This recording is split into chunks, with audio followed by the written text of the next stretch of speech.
ড্যাং ড্যাং করে চলে আসছি, টাকার প্রতি কি লোভ দেখো। ওরে বাবারে, আমার একই লোভ আছে, ওর লোভ নাই।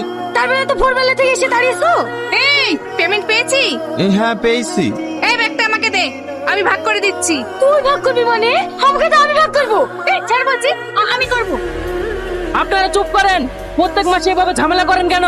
এটা কোনো হাট বাজার নয়, এটা হচ্ছে অফিস। আপনারা যদি প্রতি মাসে এভাবে ঝামেলা করেন না, আপনার স্বামীর চাকরিটাই চলে যাবে। আমি ঝামেলা করতে আসিনি, টাকা ভাগ করতে এসেছি। না হলে না সব ওই সতীনকে দিয়ে দেবে। আমার ঝামেলা করতে আসিনি, তোর মুখ দেখলে আমার ঘৃণা লাগে। আমিও টাকা নিতে এসেছি। টাকা আমি ভাগ করে দিচ্ছি।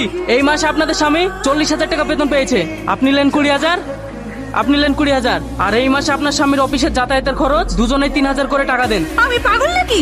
এই টাকা থেকে আমি 1 টাকা ফালতু খরচ করতে পারবো না। তাহলে আপনি দেন। ও দিল না, আমি দেবো। এই চবড়ি, দেখলেন স্যার, আমাকে পুনর্বই ভালোবাসে না, ভালোবাসে আমার টাকাকে। আমি সবই বুঝি টনি,